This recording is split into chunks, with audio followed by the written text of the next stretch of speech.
Can't he do same if indeed there is more than 58 million United States dollars to retrieve from Ken, as Kisia Jabin will want us to believe? Or is he carrying out a personal vendetta for himself and his cohorts? We find out from lawyer Bafo, who has used his parliamentary time to assess all the OSP's documents for God and country. Meanwhile, the Supreme Court and Charles Bisu got the better of OSP earlier today. We get the details of that one, and we ask, what are the next steps after the horrendous scandal of Anansa Deli? Why are security agencies still quiet? The minority in parliament are getting busy over the matter. And why has Jandam America gone quiet over the woes of his best friend? Is he worried about being implicated? Well, that seems nearer than he knows, but please don't tell him for now. The Asantehene has been in Accra showing off all his glory and majesty. Today, he visited his best friend, Kwami A, the former president and the former first lady. We bring you videos and photographs of that. All of this and more as Paris Saint-Germain are crowned champions of Europe for the first time. Aren't we all happy for Ousmane Dembele and Luis Enrique? Yes, we are. Join us online, on TV, and on DSTV channel 277 from 9 p.m. It's Good Evening Ghana, and it will be live. Welcome aboard.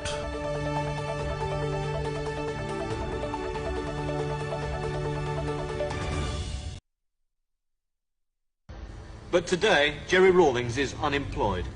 He was sacked from the forces by the civilian government to which he handed over power. He now lives in a small flat with his wife, a designer, and spends his time driving round on his motorbike, trying to keep alive the ideals of his June the 4th revolution. What sort of a society are we trying to create here in Ghana? Shall we call it a balanced society in every respect? You know, where everybody's potential will be acknowledged. I mean, where we'll have, let's put it this way, a dignified society. You know, where justice will be seen to. And generally speaking, a more equitable distribution of the country's wealth. You see? The recognition of the creative talent within us that's been lying dormant, consciously or unconsciously being suppressed. You know? And now, a year later, of the handover to civilian rule, how does the country measure up to those original ideals? As far as the prices of food items are concerned, it's shot up again, you know. It's even worse than it was before we came in. But what I'm more concerned about is what appears to be an attempt to restore the pre-June 4th order. And it's going to create a lot of problems. It's almost like an attempt to re-cage the people, you know, to stop them from trying to assert themselves as a result of the awareness that has come about as a result of June 4th. The main aim of Jerry Rawlings and the AFRC was to stamp out kalabule, an all too common Ghanaian word for profiteering, racketeering and corruption. Market women were accused of hoarding food in order to force up black market prices. Kalabule was checked for a time, but not for long. The new civilian government has only been in power for 9 months, but inflation is around 100% and food is being sold at well over recommended prices.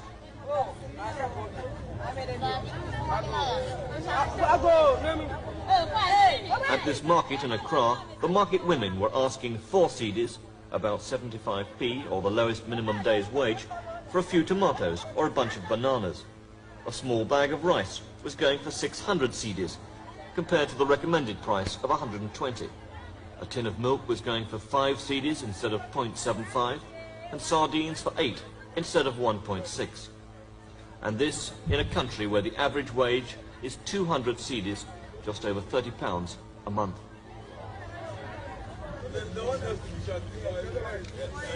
The result, inevitably, has been a demand for wage increases and strikes. Workers from GHOC, Ghana's biggest state holding company, are striking over the government not approving their 15% pay rise and the fact that only managers are being given an extra cost of living allowance. They are angry, but by British standards, not exactly militant. They lobbied Parliament, and there was trouble when hungry workers grabbed for the MPs' breakfasts. The government reaction was to sack all 8,000 GHOC workers and tell them to reapply. So they blamed their poverty on the government. How tough has life been for your workers then? Oh, terrible. Because, honestly speaking, some of them even take water as their breakfast. They just have water for breakfast. That's right. What is your reaction then to the civilian government? You were promised that there would be no more corruption, that they would continue the good work of the AFRC. Yeah. Do you agree that the AFRC were doing good work? Yeah, we agree with the AFRC. So what is your reaction now to what's going on? No, our reaction is simply disappointed. We are only disappointed, that's all. A world away from the calm diplomacy of the castle, the president's predecessor goes visiting. Rawlings has refused to leave the country for an easy life on training courses, safely out of the way, like other members of his AFRC. He has stayed on, a man without a party, but determined to keep alive the ideals of June the 4th. When he visits a village outside Accra, he tries to enthuse the people to help themselves.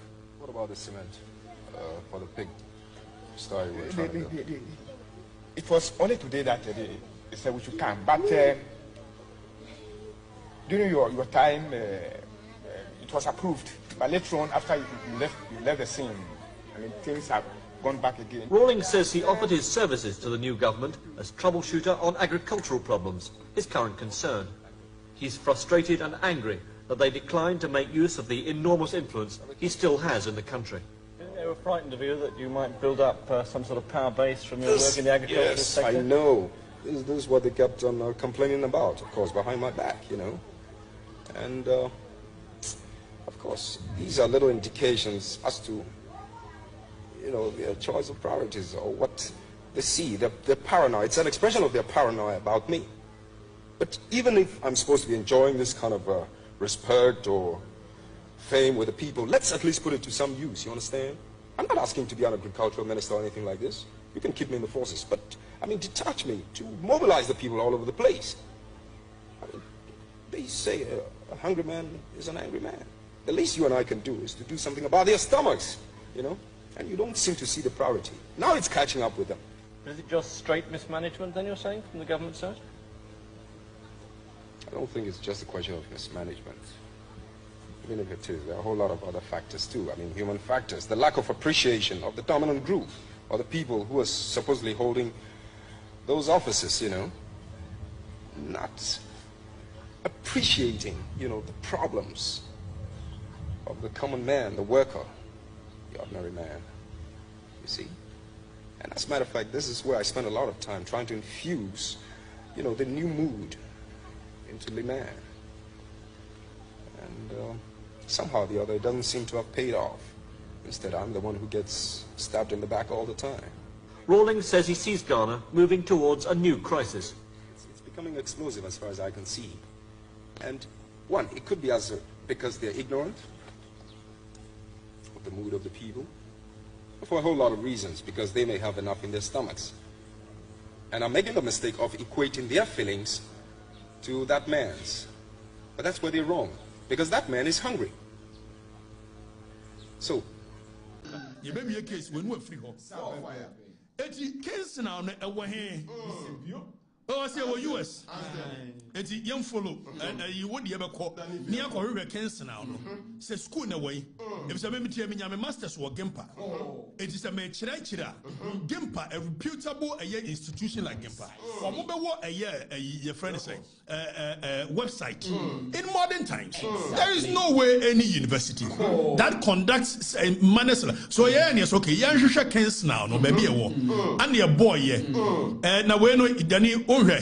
Kingston University Crunch Base Yabaha, you wait to answer. So, yeah, near Kingston now.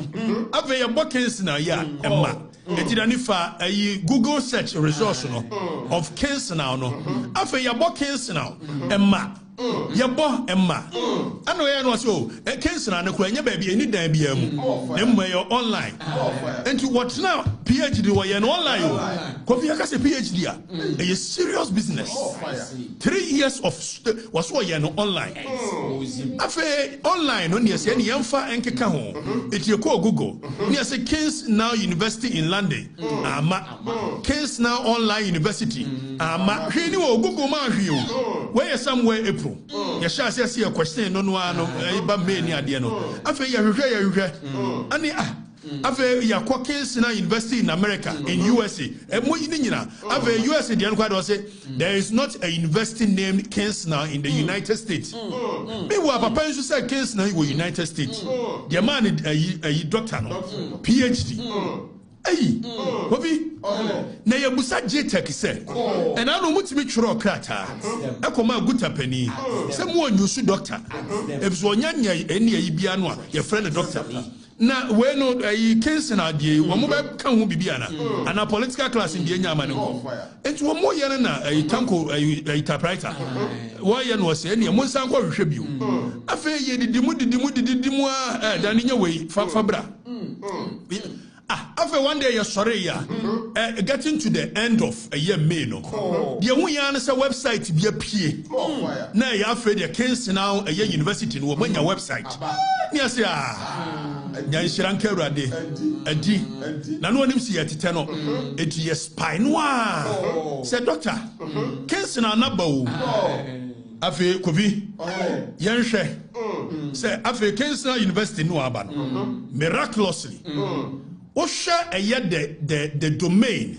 That is we are almost Ebia Gempa Mitia, Semeka a Ghana Institute of Management and Public Administration. It's a gempa.edu.gh. There is nowhere any serious university be say or pay a year a website or pay a KingsNow.com. Offer Temple University. They will tell you maybe templeuniversity.usa.edu.bb. So say hey, Kings Now University on your website. But quickly say a Kings Now University.wordpress. Yes, hey. WordPress, serious university, and what the WordPress, I got to so. Dr. Typewriter, you have a question. I've here. You move more than it should be Bakubi. You won't answer a website and say, call off. Obano question now miraculously one way your website in Wajma.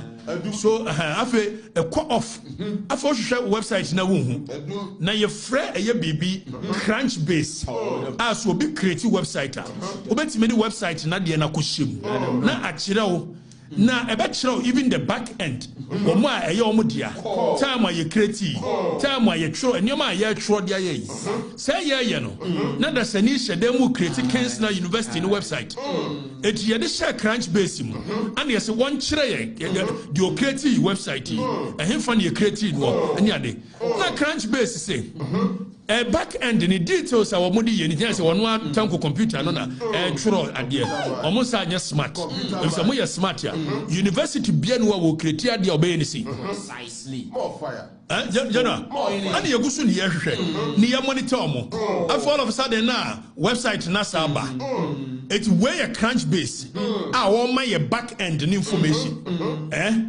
na surprisingly omo ye website ni da ben yakobi kuni do omo ye website 30th May and so details of a year website no a year Kings Now University website yeah, and 30th May, 30th May. If you share a year, important dates. Dates the website was created. That is 30th May 2025. Date of expiry. Because Omuto WordPress for and it's a cheap domain. Anybody, maybe it's me a the WordPress, but there are two WordPress for domains. Okay? After expiry, so or turn for 1 year. Expiry date 30th May 2026. University Awato website expire in 1 year. Hey! Tango computer. If you see Chairman Wuntumi, who is not a political appointee, who is a chairman of a political party, who had his businesses before he became a chairman of the party, being hauled and being treated like this, then you should realize that the full vim of the state and the coercive powers of the states have been unleashed to rain terror on political opponents. And I'm happy I just heard the gentleman speak that, look, yes, you did this to us yesterday. That this happened yesterday to NDC appointees. Well, he said it. Exactly.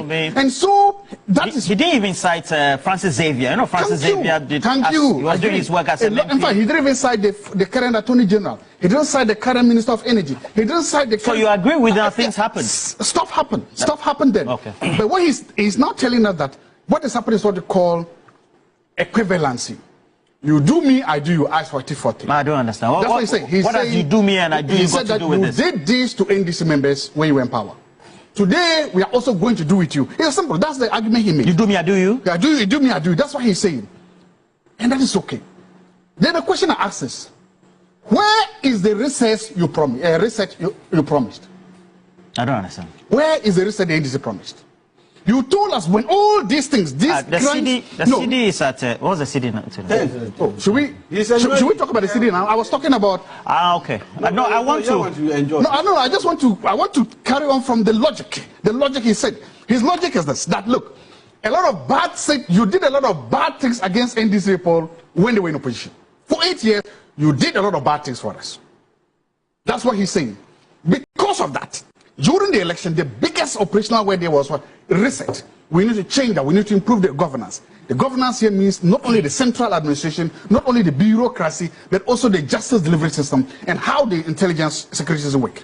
Your argument is that the MPP used this same coercive force of the state, this buga power of the state, to torture, to harass NDC members. That's your argument.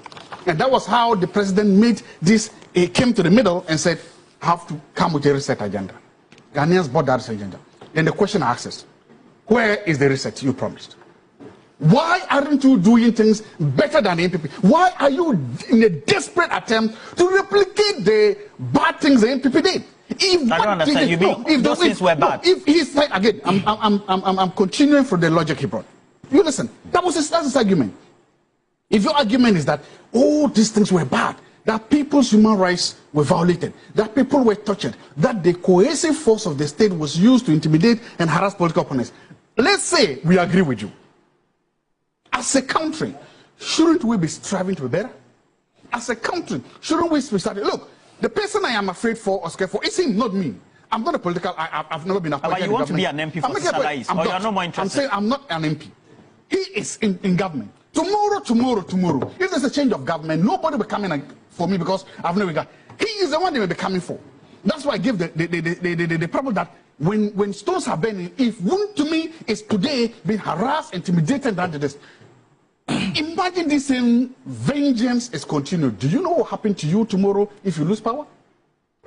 So it's just people like you, people who are in government now, who should say, look, bad things happen to us, but good men and women should rise up and say that, yes, we shouldn't be using vengeance. We shouldn't be using it. Let's be better. I don't understand. You mean if a rate is issued, then we have that's what I'm saying. Individuals the guy, who are from national security feeding off from his logic. And go to the house of Wuntumi. You are saying Chairman Wuntumi and Chibosiako is out, looking unhealthy last night, but hale, hearty and commanding in new circulating videos today. What was he told at Iyoko?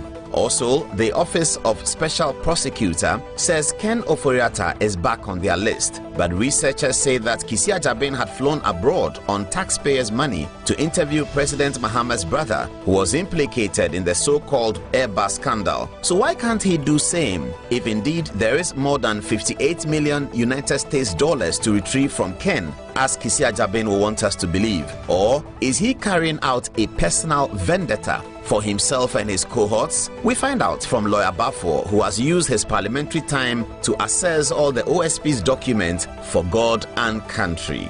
Meanwhile, the Supreme Court and Charles Bisu got the better of OSP earlier today. We get the details of that one, and we ask, what are the next steps after the horrendous scandal of Anansa Deli? Why are security agencies still quiet? The minority in parliament are getting busy over the matter. And why has Jandam America gone quiet over the woes of his best friend? Is he worried about being implicated? Well, that seems nearer than he knows, but please don't tell him for now.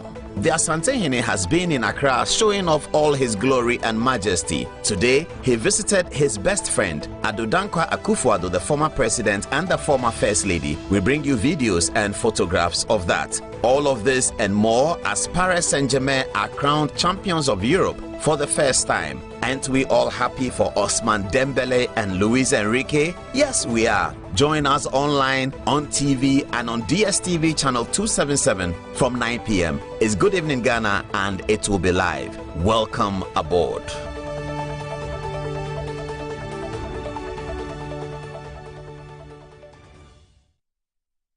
And indeed, welcome aboard. This is Good Evening Ghana. Welcome to the show. Thank you very much. So much has been happening, isn't it? And tonight we bring you an exclusive interview about the legal issues. We'll try not to go too legal so that everyone can relate to it. Antwi Bosiako, so I've spoken to him, Chairman Wuntumi. Antwi Bosiako is in high spirits, and he tells me that some of the things are basically defying logic, but he'll go through it and he'll answer the questions. We have a lot to share with you tonight. It looks to me as though the honeymoon with the new government is ending. Why do I say that? If you are a political reporter like me and you've been doing it for a while, you know that the honeymoons end with the announcement of the first taxes. This has happened in 6 months into John Mahamed's government. For some governments, it happened much earlier. Some it happened later. But 6 months is usually the period that you see these things happening. Today, we're being told that if you buy a fuel for 12 cedis, you're going to pay 1 cedi. The NPP are in arms against it in Parliament. They're going to argue against it. They're going to vote against it. Because what is the NPP saying? The NPP is saying that Ken Oforiatta, who is a subject for the discussion tonight, charged 1 cedi on 100 cedis of mobile money transaction. 1 cedi on 100 cedis. Now it's 1 cedi on 12 cedis. Afenyo Makin says this is D-levy, same as E-levy and much, much worse. A lot of time will happen. There'll be a lot of occasion. There'll be occasion enough to discuss the E-levy, is it D-levy or the new government tax. This is the first tax that the NDC government is introducing since coming into power. The NDC government is enjoying significant popularity as far as the cedi dollar is concerned. But today, the finance minister took the opportunity to announce the new taxes. If you pay 12 cedis, if you buy 12 cedis worth, you're going to pay 1 cedi, 24, 2 cedis, 32, 3 cedis. So there on and on we go. You buy 1 gallon, you're paying 4 cedis. At whatever rate the petrol is. Petrol is significantly better today than it was 6 months ago. But if the petrol comes up, you are still going to pay because this is standard. As Ken Oforiatta did, if you transact 100 cedis, you pay 1 cedi. You transact more than that, you pay more. 32 minutes past the top of the hour at 9 o'clock. It's 28 minutes to 10. We have a big show tonight because OSP has spoken. Let's get onto the touchscreen and begin the analysis tonight. Welcome aboard. Thank you very much. Parliament has also resumed. So we are going to remind the Speaker that one of the members of Parliament said that he took a bribe to stop a public interest story. We refer to Kwami A+. But I have a surprise for you here on the touchscreen, don't I? I do not know this gentleman. He's called Jerry John Dua, and I understand that he's a big patron of Good Evening Ghana. He patronizes our program. His wife is connected to one of our staff here, Mr. Kofi Asante, who is our head of IT. And Kofi Asante told me that he calls me chairman. He said, Chairman, if you don't do this to me, for me, the lady will kill me. The lady says that her husband is always watching your show, and he turns 50 today. And please, please, please, please, he loves the touchscreen. He wants his image on the touchscreen. He wants his workers, his co-staff and colleagues at work to see him on the touchscreen. Happy birthday, Jerry John Dua. Today, you turn 50, and you have climbed onto the 5th floor. Welcome aboard. That's exciting. I wish we could do a montage, happy birthday for him, but I'm sure that this is also good. Very handsome man, Jerry John Dua. Today, you turn 50 years old and continue to patronize Good Evening Ghana. We are happy to serve you with all the information, all the analysis, and the thesis, the synthesis, and the antithesis. Thank you very much. That's his birthday today, Jerry John Dua's birthday. Happy birthday to you. And a very good evening to you and all of your family. And to all of you who enjoy Good Evening Ghana from all over the world, from all over Ghana, from the northern region, Upper East, Upper West, Bono, Ahafo region, Northwestern North, Greater Accra region, Ashanti, and my people in Kwamo and Ejuso, all of them who enjoy this program, thank you very much. Also those in Adudoma, Denos, Lukopa, Sogakopa, all of the people who enjoy this program, thank you very much for your patronage on the show. It's 24 minutes to the top of the hour. Let's begin with okay, they want me to begin with this one. Now, people who are close to Asante Hene have been telling me that whenever he meets Nana Akufo-Addo refers to him as a king of kings. And so when I saw the video today, and when Nana Akufo-Addo was meeting the Asante Hene at the front door of his home in Nima, and he says, king of kings. I said, oh, wow, so that's true. Because I've heard people who are close to Asante Hene say that Akufo-Addo always addresses him as king of kings. I love the camaraderie between the two men, and they look very, very genuine. It looked very, very nice. Here are some of the photographs. I'll show you the video of Wuntumi telling the story many, many, many, many years ago. And I hope that some of us who are now working, when we grow up, will be able to tell the story of such sustained friendship. Asante Hene told the story of how himself and Akufo-Addo had gone to buy two Mercedes cars, one for Akufo-Addo's mother and one for Akufo-Addo himself. And Akufo-Addo asked him, Asante Hene. At that time, he wasn't Asante Hene, he was Bema Kwekudia. And they came to the same house that he visited today to hand over the car to Nana Akufo-Addo's mother, late mother, Adeline Akufo-Addo, the former first lady. So here's one of the photographs. Let me see whether I can identify the people here. I believe I see Otuo Siribo. I believe I see Kofi Bedu. Distinguished ladies and gentlemen, allow me to say something about this man, Kofi Bedu. This is Kofi Bedu here, and he's been one of the most important journalists of all time. He was a journalist in the independence era, and he ran through journalism. He did sports journalism. He did everything. He became the managing director of the Graphic Corporation for many, many, many, many years. He had excellent relations with Victor Owusu and all the forebears of the New Patriotic Party, the UP party. Kofi Bedu was an Nkrumahist, but he was very close friends with the UP people. Today, after retiring, Kofi Bedu is probably pushing 90 years old. After retiring, he serves the Asante Hene in the communication space. Kofi Bedu was the managing director of the Daily Graphic for many, many years. I've never had occasion to pay tribute to such a distinguished journalist, and I'm delighted that I have the occasion to do so now. That is Kofi Bedu. Ladies and gentlemen, whenever you see him in Kumasi, pay him a salute and tell him that I said that we salute him forever and ever. Kofi Bedu is truly distinguished as a journalist. Many people don't know him. He's not one who looks for the limelight, but he's very, very effective. He's the managing director of the Graphic for about 20 years after being a senior most editor. And he doesn't like the limelight, so you would never hear of him. But that's Kofi Bedu. Very, very important person. Otuo Siribo, the Jabin Hene, former chairman of the Council of State. You see him over there. This is Anansa Deli, who is like the secretary to the Asante Hene. Of course, this is Asante Hene. I'd like to say something also about this man here. The man in the shirt. He's called Mr. Ebeleduse. Ebeleduse is one of the longest standing friends of Akufo-Addo. He's been Akufo-Addo's friend forever, from the 1960s up till now. And I once saw him, I believe it was in 2018, the birthday party in Esla Usu's house. And so I engaged him and I asked him that, why doesn't he? So I sort of introduced myself. So, but I know you. And he started telling me stories about how he saw me in Akufo-Addo's house in East Legon. And I said, I know you. You were at Joy FM at that time. I know you. And I said, okay. And Claybell, why didn't you take up any position in Akufo-Addo's government? He said, oh, me? I'm not a politician. That kind of thing. He's a very, very nice man. He's a very loyal friend of Nana Akufo-Addo, Ebeleduse. There he is. I think Ebeleduse is also pushing 90, I believe so. I think he's a bit older than Akufo-Addo, but that's one of the oldest friends of Akufo-Addo, Ebeleduse. He also was in the house when the Asante Hene went in. Of course, Nite Kotego, my good friend, I'm fighting with him, so I'm not going to say much about him. Every day we are fighting. Nite Kotego,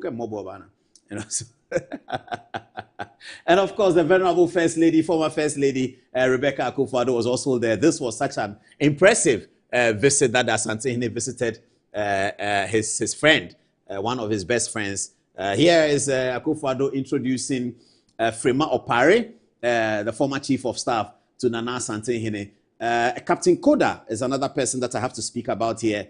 Captain Koda also is one of the oldest friends of Akufo-Addo. Captain Koda, together with Sami Michel and others, and the other guy, Lieutenant, I remember the name, But Captain Koda was one of the principal architects of the June 4th revolution.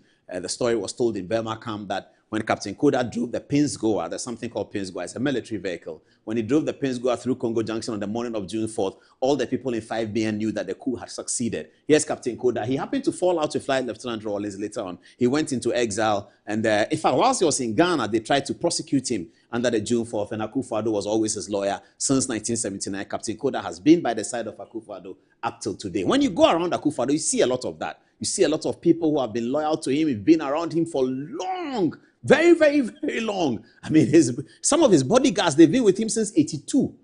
I mean, it's amazing. You see that with Akufo-Addo quite a lot. I think I've said that before. You see people who have been there for so long, and they are still there. It's a testament to the former president's loyalty to his friends and his people. You can always get that with Akufo-Addo. Captain Koda, good evening to you, and thank you very much. That's the Asante Hene, the unmistakable figure of Nana Asante Hene sitting in there with Akufo-Addo. Akufo-Addo, people say these days that he doesn't wear his glasses. I don't know whether he's gone for contact lenses. I'll be going to visit him one of these days, and I'll be asking him that, why is he taking off his glasses? And if he gives me the answer, and he wants me to share with you, I'll come and share with you. More of the photograph. Albert Kandapa, the venerable Minister for National Security, was also there in the presence. One of the greatest friends of Akufo-Addo as well, Albert Kandapa.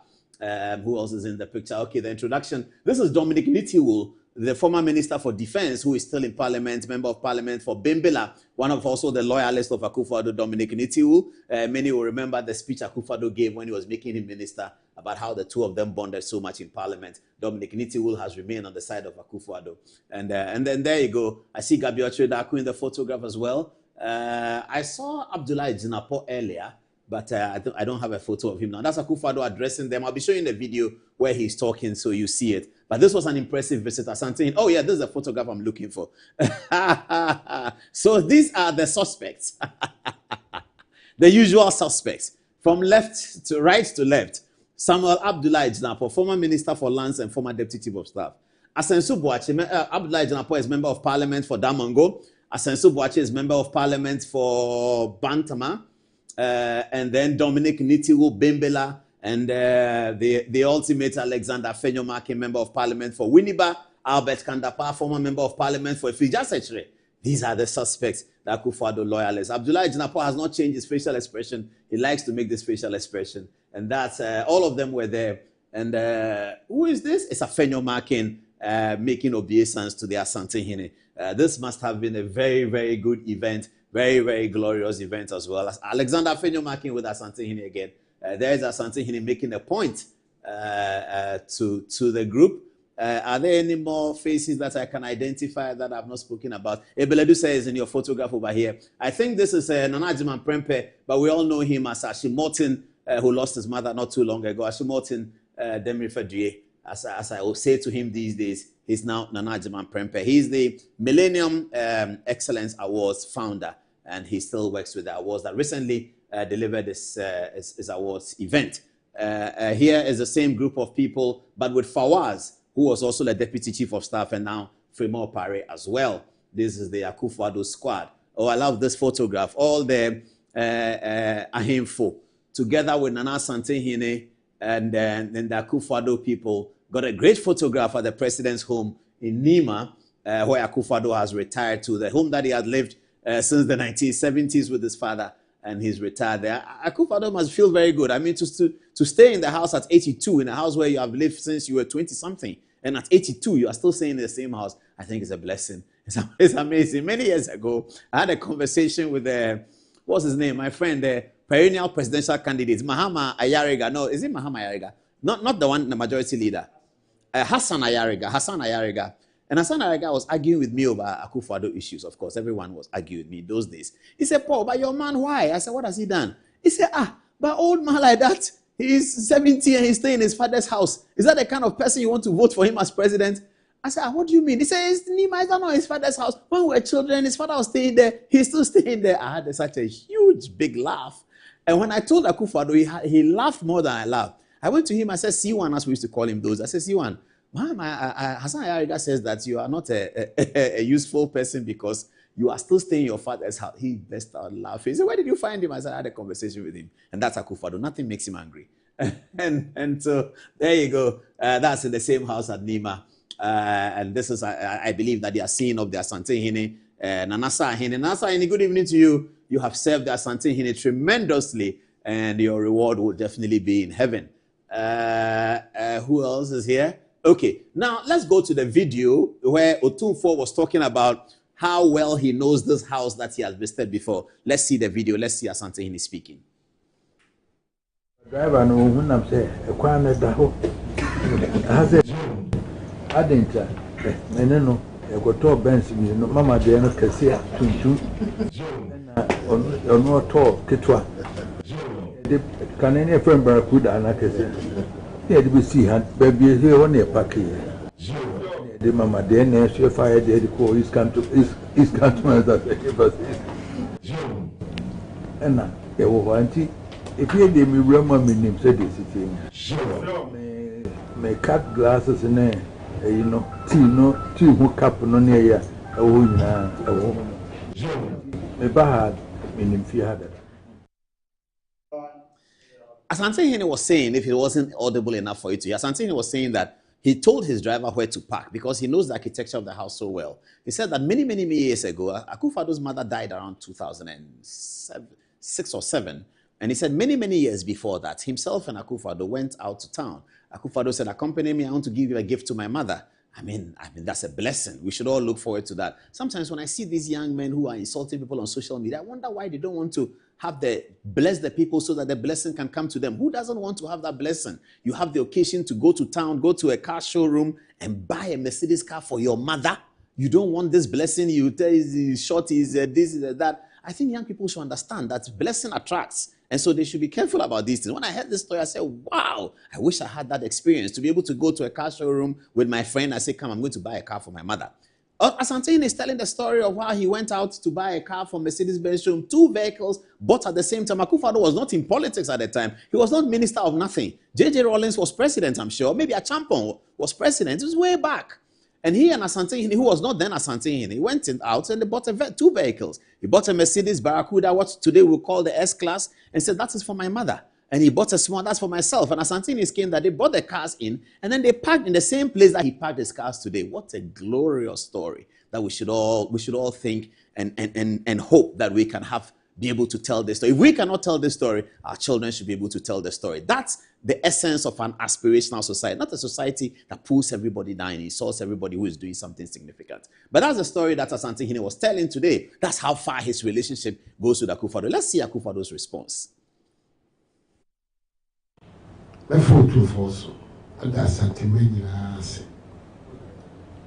Tinapa only Tina Yiku MPPH. Yem if Tia Besime. Equi Asante Niwa, Equus Indio, either in the Crewum, Sanity. Now, Besame Danas, Ansuta Santimas, Papa. Itinapa only Tina MPPH, if Besime. Yaka Susu, Yaka Susu, my political career. Samanya asantima intimate and captain, Yakwai Amaba Fuka, Kisia. It's in a fan sort that Munina asset. That's Kufuor speaking. I'd like to show you the video of the King of Kings because it had a big impact on me this afternoon when I was watching it. As I told you, many people who are close to Asante Hene have told me that Otumfuo said to them that Akufoado always addresses him as King of Kings. Have a look at this video.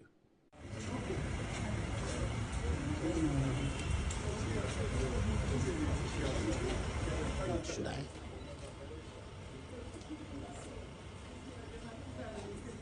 Yeah, that's the arrival of the Asante Hene at Akufoado's house today. I'll pause when he's getting close to see him. Opimso gets down from the car. He's welcomed by what looks like Captain Koda. Yes. It's Captain Koda welcoming him. He's making his way up the stairs and into the living area. There you go.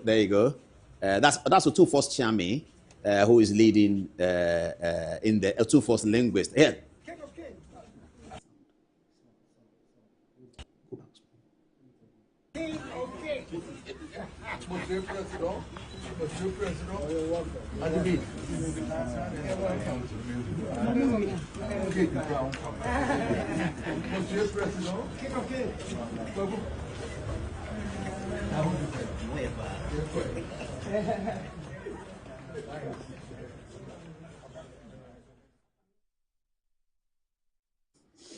All right.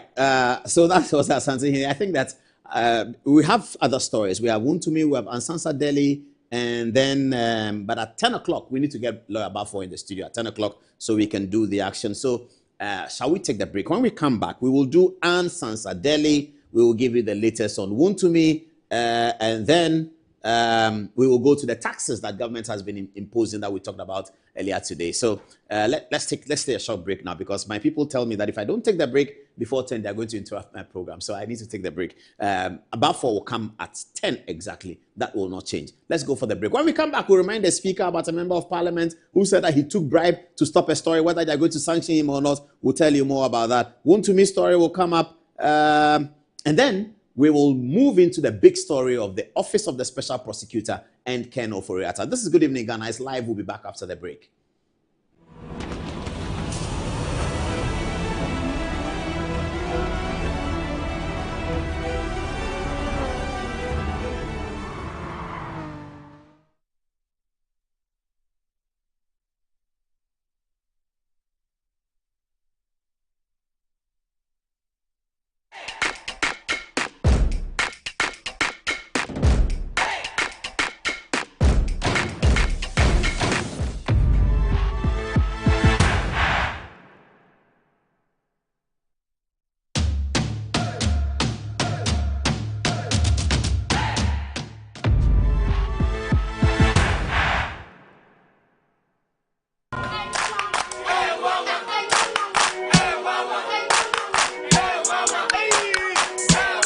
Unemu bua unkohwe Dr. Ban wo ye den wa.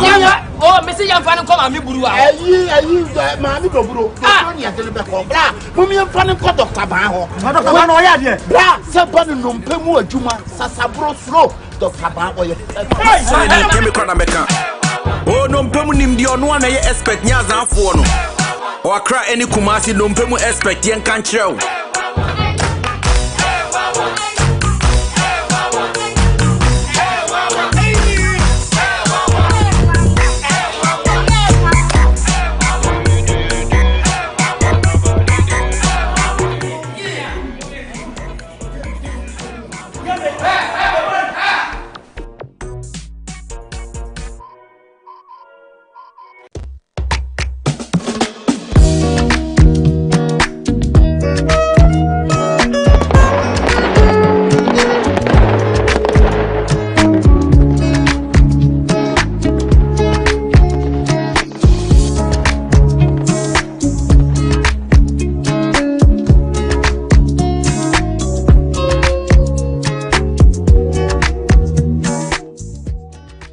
Introducing Betway's Bet Influencer, a groundbreaking feature where you can make money by just sharing codes. He just needs to share his codes and make money.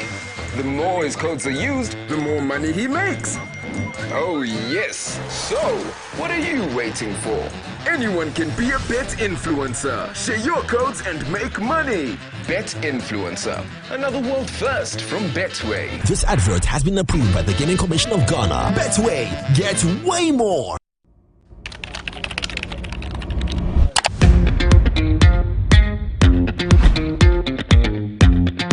Smart, smooth, interactive, and a built-in Android active panel. Made for modern work and home. For corporate clients and university students, enjoy top quality 10th generation Toshiba laptops built for performance, power, clarity, and speed, all in one desktop. At Mycom JA Computers, get a laptop for as low as 1,000 Ghana cedis. All products are imported from the USA with a 1-year warranty. Visit Mycom JA Computers today and elevate your tech. Playing for your country, easy. Scoring, easy. Avoiding injuries, easy. Winning, easy. But you know what be easy now? Kivo 4-in-1 Gary Mix. I easy. It gets everything inside. Gari, creamer, sugar, roasted groundnuts. Just add water, then sharp my soakings make ready. Taste and energy, made easy. I'm a match winner, but the real champion is Kivo 4-in-1 Gari mix. Champion taste. This advert is FDA approved. Brush, brush, brush, brush, brush, brush, brush, brush your teeth. Brush, brush, brush, 2 times a day. Brush a Kel-Kit. Hello, my friends. My name is Kel-Kit toothpaste. Wow. I was made to be gentle on your gum, but protected. I will protect your teeth from cavity, make your teeth whiter, stronger, keep your mouth fresh all day. And best of all, I'm strawberry flavored. So put on a smile and try me. That's amazing. Just try me. That's my job. If you say so, jump on my brush. Makes your teeth stronger, chicky chicky whiter, chicky chicky stronger. Yay! You did it! I'm glad you like your new toothpaste. Don't forget to brush both day and night. Kel-Kit. Happy smile.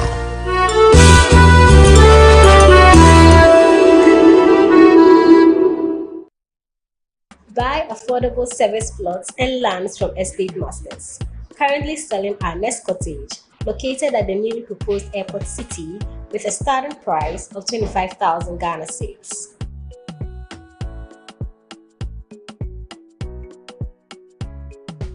We also have Palm Hills, located at Panfukro in the Gomwa East District, also with a starting price of 15,000 Ghana cedis.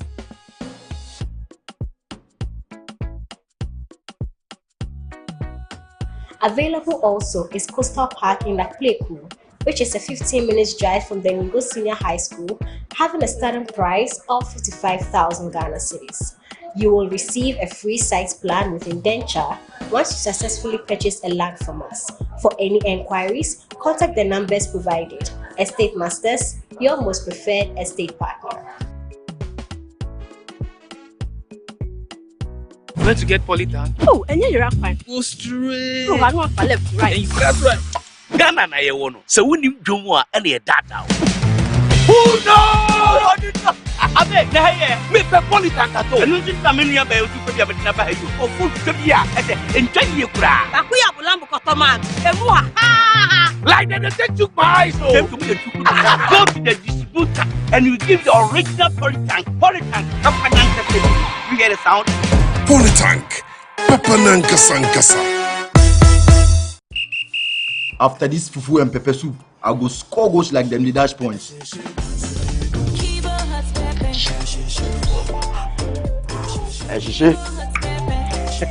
Kivo 100% natural hot pepper. Good for your jollof, stew, soup, shito, spaghetti, and noodles. Kivo hot pepper. Moko show. I'm a match winner, but the real champion is Kivo 100% natural hot pepper. Champion taste. This advert is FDA approved.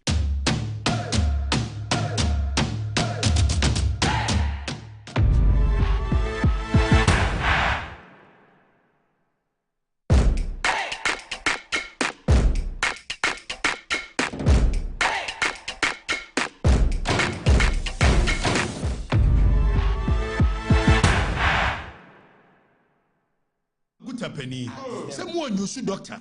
If so, any Ibiano, your friend, a doctor.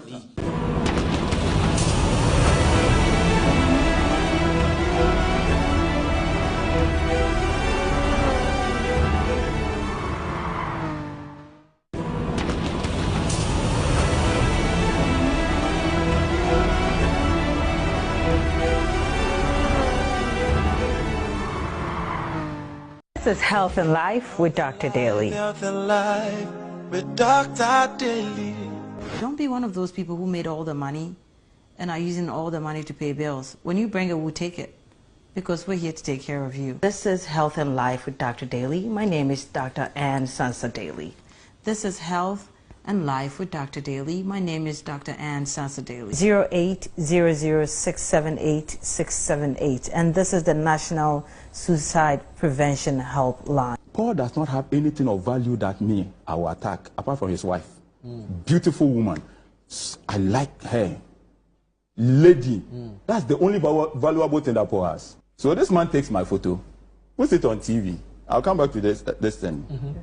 Put it on TV. Hey, plus. Who? What's the amount? 250. He said a lot. What could Jiska? And this Sika that you are talking about, you say you're MPP. The money is being given to parliamentarians. So why are you not talking about the MPP parliamentarians? Okay. See me, I'm street and I'm so bad. Yeah. When he did that thing, I didn't respond. I just left him. Then on Monday, and Paul, listen carefully. I started waste management must be decentralized. Because it is Zuma who owns Metro TV. So if you use Metro TV to do that one. And after he did all of that, I started waste management must be decentralized because I wanted to attack his boss, Zoom Lion. And I spent time. You see where all the youth employment issues are going? Yeah, me, I will have time. Me, I will deal with you. His boss called me. Look, Zoom Lion, he called me so many times I was not picking his phone. He called me. Everybody in this country was calling me. Zoom Lion wants to talk to you. I was not picking. And Paul, ask your boss that the time he met me, what happened? Me, I won't sue you for defamation by your boss. You see, I've stopped the waste management. You see, I've stopped. Because his boss paid me for his misbehavior on Metro TV. Your boss paid me. How much? Because the way you're saying pay, good money to stop writing about him on social media. I'm telling you, this is Kwami A plus. Me, I'm a brutal guy. I am truly disappointed. A plus is a brethren of mine. I don't know how to handle this, but I will handle it. I am utterly disappointed. This guy is nothing but a blackmailer. A dirty blackmailer. Jesus. So you are no longer fighting for the people, you are fighting your own battles, blackmailing people. Hi. So the decentralization of the waste management team that he was talking about, he did not mean it. He was only doing it to blackmail a certain guy who he knew will finally run back to him, pay him money, which he will selfishly push into his pocket and forget. You are blackmailing people so that you will get a certain attention. This guy does not deserve to be an MP. Nobody deserves to be an MP, my brother, my sister, if their pension is blackmail. Paul, I don't actually hurt you. You were angry. As a lawmaker who believes in the law, what should you do? You are in parliament to make laws for the people. You decide to be unlawful, to go out there and fight your battle on the streets by blackmailing somebody's business. Now the person comes to you and pays you. You are not even ashamed of taking the money. This is a bribe taker who, my brother, my sister, should be impeached immediately from parliament. I'm disappointed in A+. I'm truly disappointed. No, we can't allow this. If an MP, my brother, my sister, can tell you that he was on a certain agenda, and the agenda was not supposed to benefit the people of Ghana, but himself, he became unlawful so that he would be able to get his own back. I hope you know what that means. I am most disappointed. In fact, I am so disappointed. Maybe I need to write to the Speaker of Parliament and draw his attention to this publication. I'm waiting for the day that I'll be told that it is a fake publication, it's not true, and that A+ didn't say this. Then I'll say, yes, bro, I knew you would not say this. Parliament has resumed, haven't they? So let's see what happens. Okay. All right. Dollar Bafo is ready for the big interview about OSP and Ken. But there's more on OSP because today he lost a massive case at the Supreme Court against Charles Bisu. According to the story, the OSP even tried to lie to the court and he was found out. Let's take some text messages and then we do that and then we come to the interview. Kobe, what are people saying? All right, thank you, Paul. So there are a lot of comments regarding the Doomsor levy. I'll begin with Alexander Sefa. He says the proposed Doomsor levy is insensitive. E-levy under MPP was 1 Ghana cedi on every 100 Ghana cedi transaction. And the NDC E or energy levy is 1 Ghana cedi on every litre of petroleum products. A litre of fuel is 12 Ghana cedis. So if you are buying fuel of 100 Ghana cedis, you will be taxed e-levy of 8 cedis 33 pesos. The end result would be pushed to Ghanaians to pay. Now, Nyameba Odeshia says, Paul, there is a trick the NDC is using that the MPP need to be smart about. Anytime the NDC is making a decision or involved in issues that are not favorable to Ghanaians, they try to persecute a high-profile MPP person. Today, as they seek to pass a levy placing 1 Ghana cedi on every litre of petrol to burden Ghanaians, the OSP has managed to declare Ken Ofori-Atta wanted to make waves in the media for discussion. The MPP leadership should see through this trick and direct the party communicators to decline speaking about the wanted issue and focus on the Doomsor levy. Now, Gumzoya Bazumti says, where are we heading to as Ghanaians? You abolish the e-levy of 1 Ghana cedi on every 100 Ghana cedis and introduce Doomsor levy of 1 Ghana cedi on every 12 Ghana cedis. Is that the Ghana we want? Clueless government ever in the history of Ghana. Indeed, JDM and his NDC are resetting Ghana with more burden. And finally, Ransfield says, good evening, Paul, and your beautiful ladies. Paul, this government is an expert in titration practicals, as we did in chemistry back in school. Take out E-levy and bring in D-levy. In any case, 1% of 10 Ghana cedis was 1 Ghana cedis for every E-levy. A litre of petrol, which sells at 9 Ghana cedis, also suffers a tax of 1 Ghana cedi. Did we go or did we come? Titration abide. Now, back to you, Paul. Okay. We will have an occasion enough, as I said, to deal with the E-levy issues. A lawyer is here. The only thing I'd like to say about Anansa Deli is that as we go on, there's a lot happening. There's a lot of documentation going to the American institution, the Homeland Security, the American Embassy. All sorts of things are happening, and then we can't say much about it. But I'm interested in the Council of States because I noticed that the Council of States, now this letter says that I write to inform you that the President of the Republic, following consultations with the Council of State, has appointed the following individual as members of Governing Board of the National Health Insurance Authority. Now, the Council of State looked at this CV, and that I told you how, when I was appointed on the board by Nana Akufo-Addo, how I got to know because a member of the Council of State, Togbe Afede, told me that they had been looking at my CV. How the Council of State looked at Anansa Deli's CV, they didn't find anything wrong with it and submitted it for an appointment. But the Council of State was able to sit down, take the petition to the President against the Chief Justice, take the Chief Justice's response, came to a conclusion that a prima facie case has been made. That is more difficult to do. The Council of State was able to do that. Kudos to them. They were doing their work. But the same Council of State was not able to detect that one of the CVs in this was fraudulent. I can't wrap my head around that. This is a Council of State of very distinguished members. The Honorable Do Ajaho, former Speaker of Parliament, Sophia Kufu, former Chief Justice, Sophia Adinyira, former Supreme Court Judge, the former Foreign Minister and former running mate to Professor Mills, what's his name again? Mumuni. Mohammed Mumuni, the MP for Kumbungu.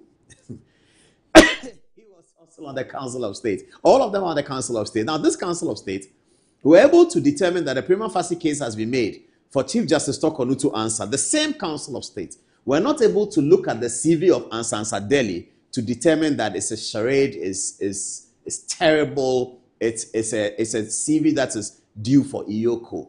It's a CV that's due for Iyoko. It's due for the CID headquarters. They couldn't see, and they passed her that if general public, according to the DW story, general public Ghanaians were concerned, or Katachi Afrifa was concerned, for the records were concerned. If that concern didn't come, Callistus Mahama would not have written the letter. The Council of State did not notice that Anansa Deli's CV was fraudulent.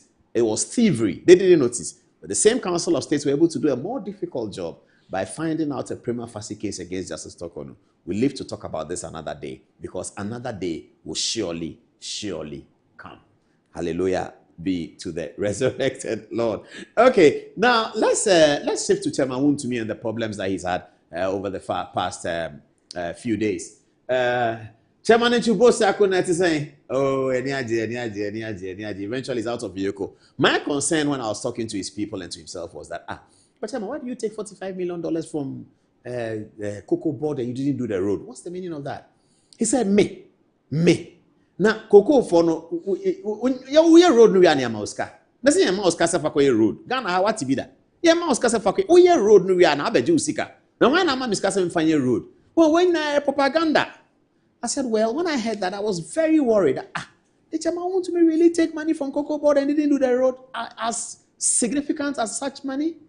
Then I also asked him that, what about the cars? They say you stolen. He said, the people I bought the cars from, I have told them I bought the cars from this person, and Yoko has called us. Oh, I'm from Winina. Wadam for no crack, I won't mention his name. Wadam for the talk and be on hold. No, I'm down. So, well, we talk at it. My catch them. Into my friend, I make a man, Tono Bridge. They be talk Ghana. Obi Ton Kana, Miss Faka, Mamma, or the Kama, Mrs. Stolika, Mongo Bisane. I mean, them I don't know. It's all the time pattern is always important, but we are all happy that Chema Wuntumi is out, and we're going to talk about that in great significance today. I'm getting a lot of messages on the tax. I'll deal with the tax on Thursday in some significant way, okay? And I also will reveal to you the steps that are happening with the Anansa Deli issue. Tomorrow there are a lot of meetings with lawyers happening. Documentation are going to be put together. They want me to say a little bit, but not to say all. So there are lawyers in America, there are lawyers in Ghana. I was just texting one of the lawyers in America. I wanted some information. I've given it to him. So there's a lot happening. Okay. All right. So that's 9 minutes past the top of the hour at 10 o'clock. Now, the Supreme Court today overturns the High Court's ruling in Bisu OSP legal battle. We know that the OSP has been fighting Charles Bisu, I don't know what for, about some videotape that Anas did. Of course, you know that Kisia Jabin used to be lawyer for Anas. They are bosom friends, they are partners, etc., etc. And this is what the story says. The Supreme Court, and incidentally, the lawyer who argued this case successfully, the same lawyer on my seat now, so don't worry, there's a lot that we're going to hear tonight. The Supreme Court has overturned a High Court's ruling that dismissed an application filed by the former secretary to the Interministerial Committee Against Illegal Mining, Charles Bisu, at the Human Rights Division of the High Court. Charles Bisu filed an application there that was dismissed. Let's see. The application was filed against the Office of the Special Prosecutor in relation to the handling of criminal complaints against him.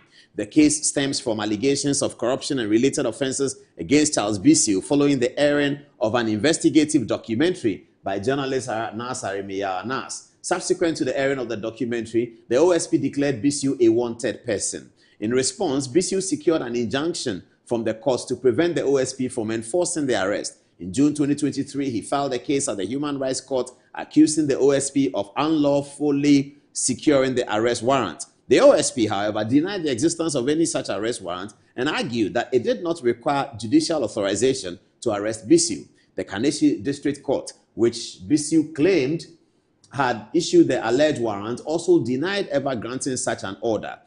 This position was supported by the Attorney General who represented the District Court. Attorney General here refers to Dominica in his outfit.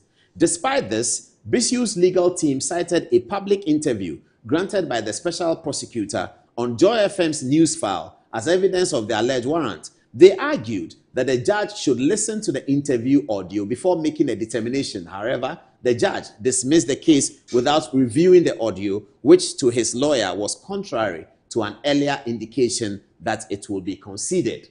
Bisu subsequently filed a judicial review application at the Supreme Court, seeking to quash the High Court's decision and prohibit the presiding judge from continuing to hear the case. According to Bisu's lawyers who are in the studio today, the Supreme Court has now directed the High Court to determine whether the arrest warrant was lawfully obtained. In response to the Supreme Court's ruling, the Office of the Special Prosecutor has indicated that it will now expect to cross-examine Bisu's legal team in court.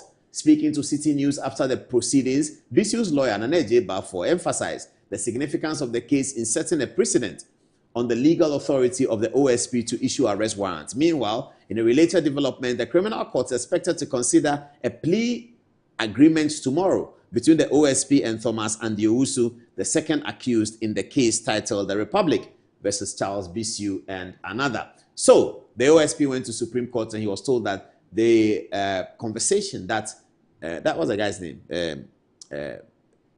Sami Darko, he talks quite a bit. Sami Darko talks quite a bit. I mean, I don't know how much seasoned lawyer he is, and when he talks, I don't know whether his constitutional law is sound or not, but that's up to him.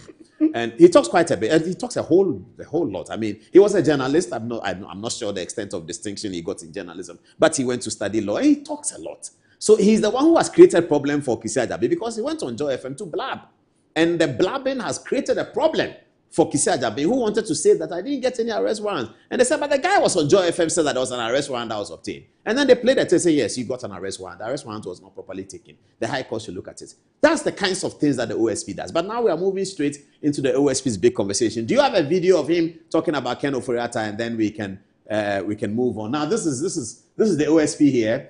This is Kisia Jabin flying in this plane to go and interview President Mahama's brother abroad.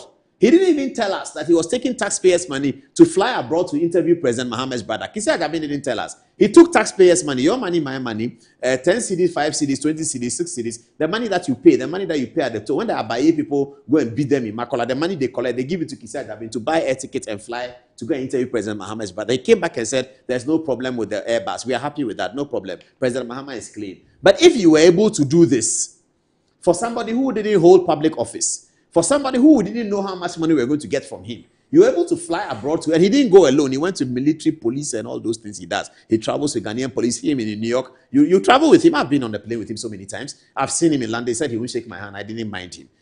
You see him on the plane. You see plenty of soldiers around him. That's how he travels. So he takes your money, my money. He travels with himself, his security, blah, blah, blah, and they all travel. He goes with people who are not supposed to be staff of the OSP, who are staff of the OSP, but their time will come. Their time is coming. It will surely come. They are not staff of the OSP. They are on the OSP list. He travels with them. He pays taxpayers' money. He goes to interview President Mahama's brother. Well, how did I know? It is in his own report. It is in Kisia Jabin's own report. It is there that he traveled to go and see President Mahama's brother. That is fine. No problem about it. But if you're able to go and fly to see, okay, he's here.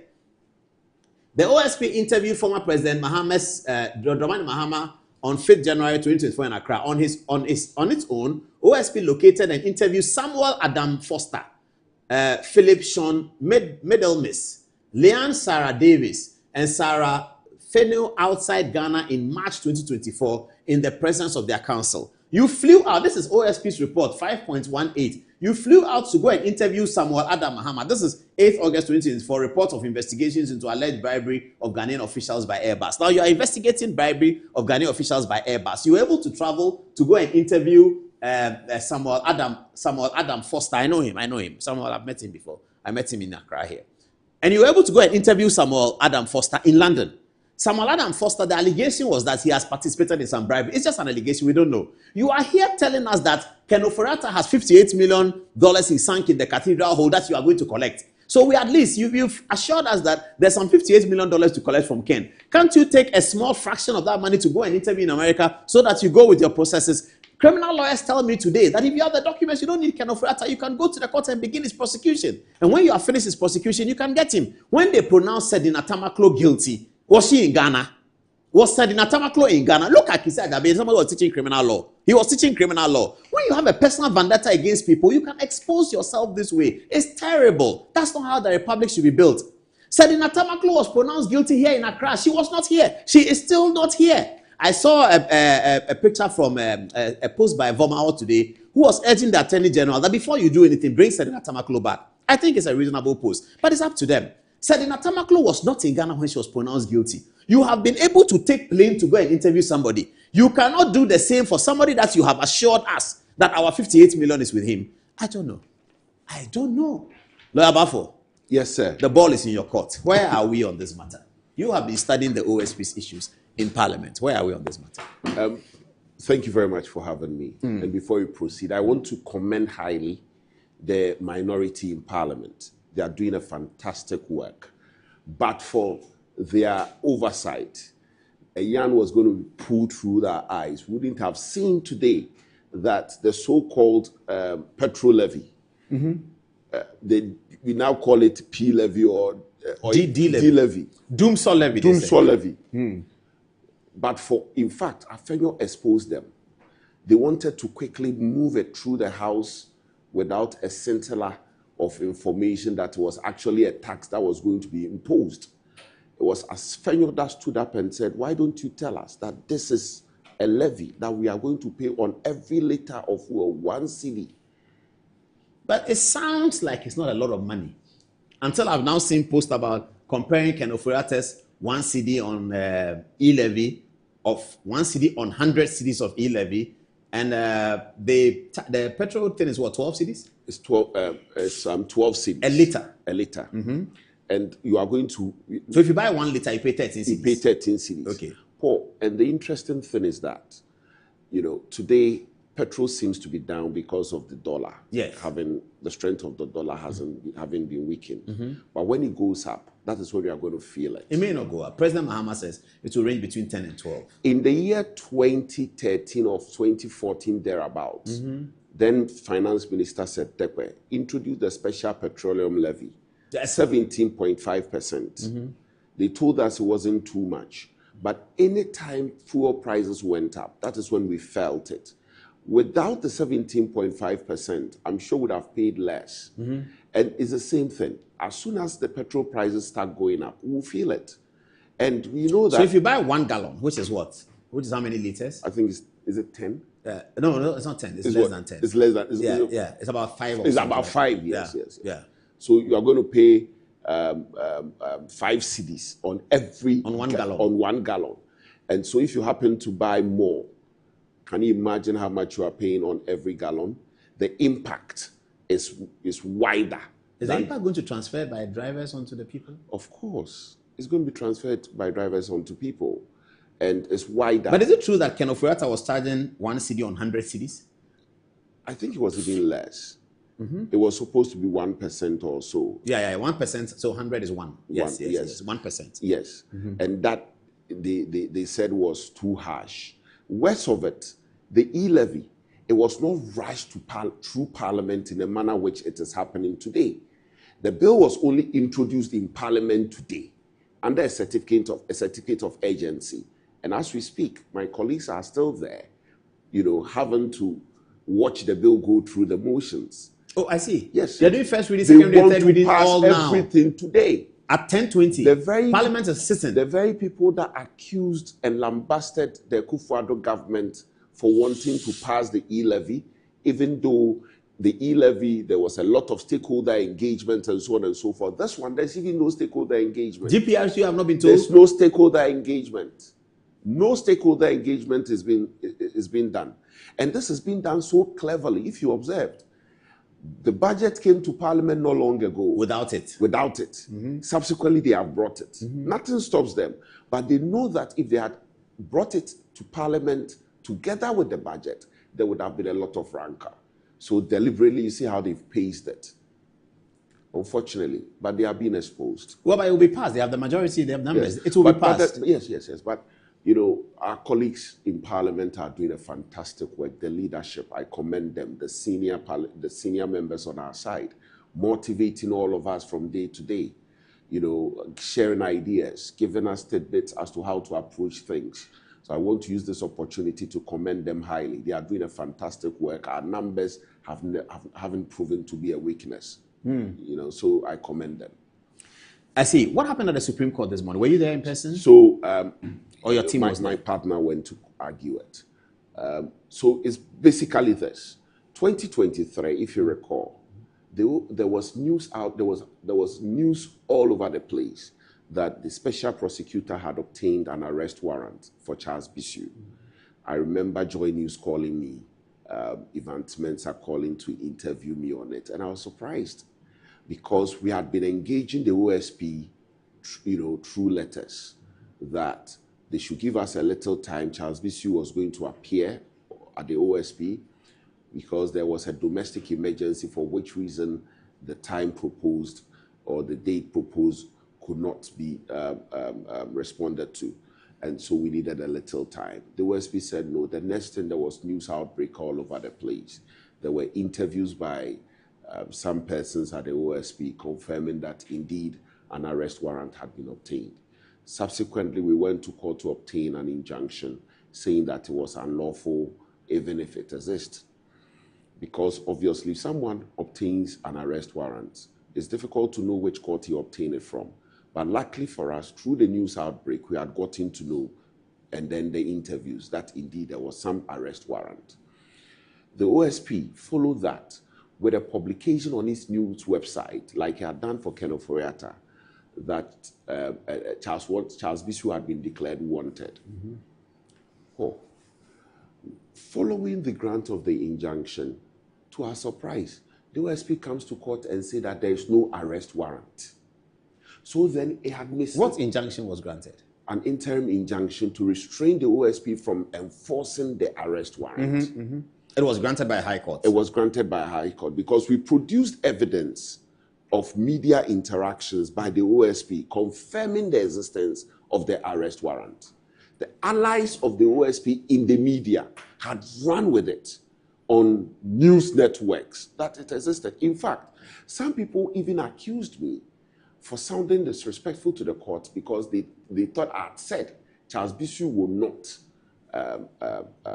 respond to the arrest warrant by going to the OSP.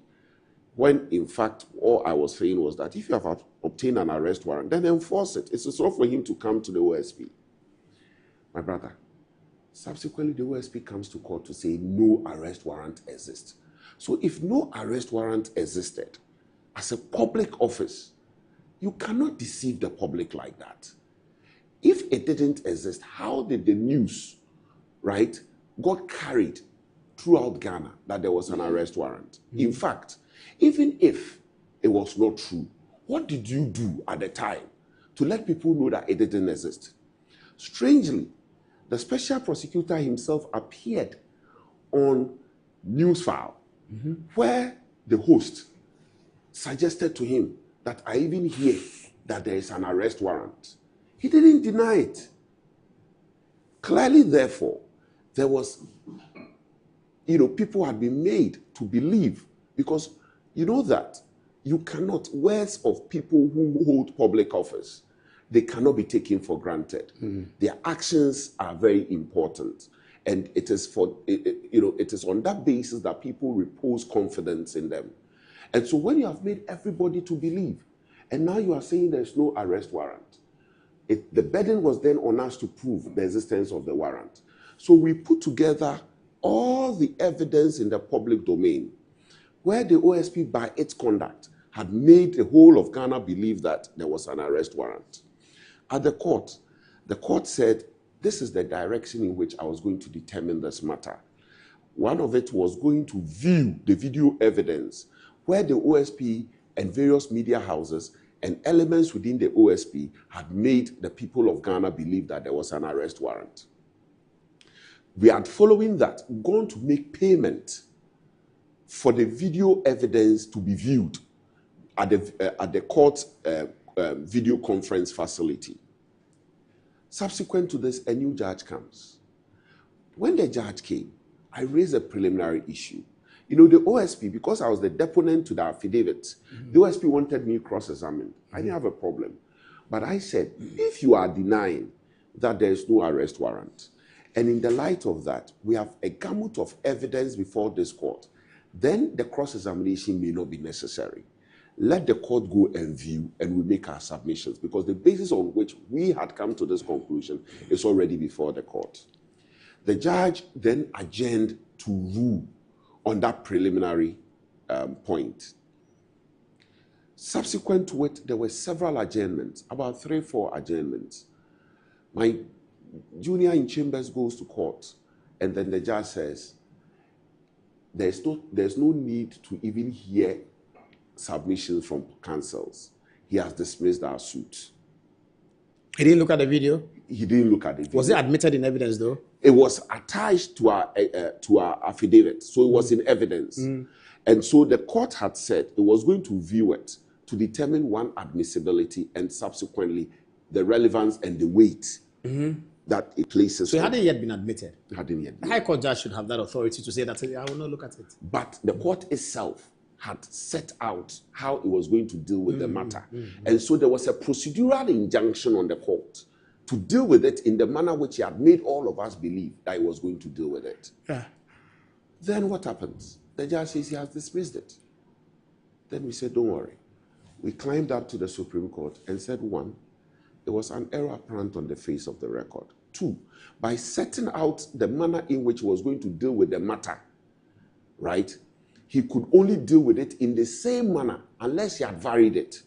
Otherwise, he doesn't have jurisdiction to proceed. What did the Supreme Court say? The Supreme Court agreed with us. How many judges? 5 judges. 5-0? 4-1. Justice Bafuboni presided, and he was the one who dissented. And so... Wow, that's interesting. Yes. The acting Chief Justice? Yes. He dissented? He dissented. Who were the other 4 judges? Justice Darko, Asari Darko, Justice Professor Henrietta Mensah-Bonsu, I think Justice Kofi and Gau or the other one, I've forgotten. Okay. But so they said no, having led us to believe that this is the manner in which he was going to hear the matter. And on the basis of it, we're going to pay money for the purposes of viewing of the video. Right? He erred. He didn't have jurisdiction to proceed. So the court has quashed the ruling and has prohibited the judge from hearing the matter. So the case will go before a different judge. Nominated by Justice Bafuboni? Yes.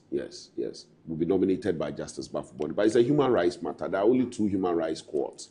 So if it doesn't go to Human Rights Court 2, it goes to Human Rights Court 1. So now it's likely to go to Human Rights Court 1 because Human Rights Court 2 was the one that was hearing the matter.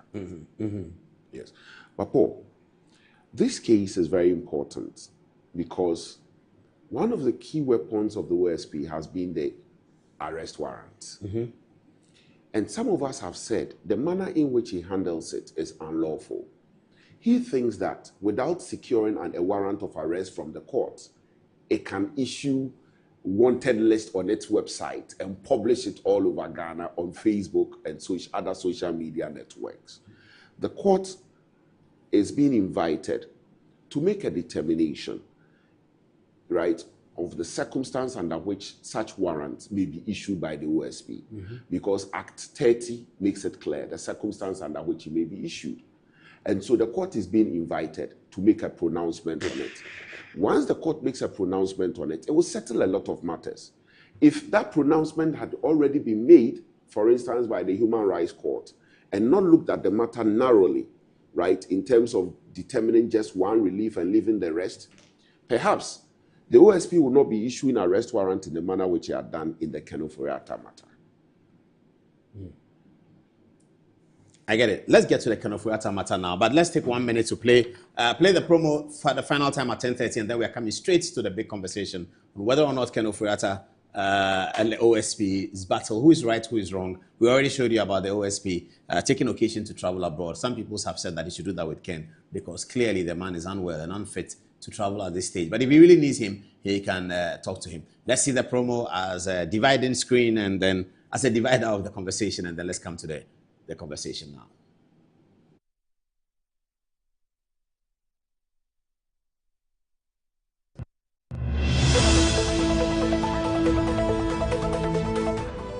Chairman Wuntumi and Chibosiako is out, looking unhealthy last night, but hale, hearty and commanding in new circulating videos today.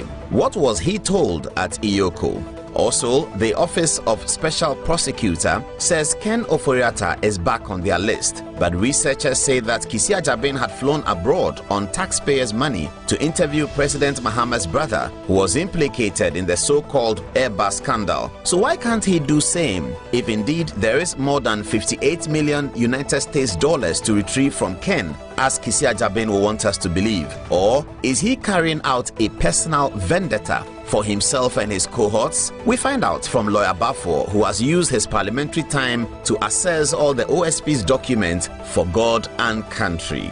Meanwhile, the Supreme Court and Charles Bisu got the better of OSP earlier today. We get the details of that one, and we ask, what are the next steps after the horrendous scandal of Anansa Deli? Why are security agencies still quiet? The minority in parliament are getting busy over the matter. And why has Jandam America gone quiet over the woes of his best friend? Is he worried about being implicated? Well, that seems nearer than he knows, but please don't tell him for now. The Asantehene has been in Accra showing off all his glory and majesty. Today, he visited his best friend, Adodankwa Akufo-Addo, the former president and the former first lady. We bring you videos and photographs of that. All of this and more as Paris Saint-Germain are crowned champions of Europe for the first time. Aren't we all happy for Osman Dembele and Luis Enrique? Yes, we are. Join us online, on TV and on DSTV channel 277 from 9 p.m. It's Good Evening Ghana and it will be live. Welcome aboard.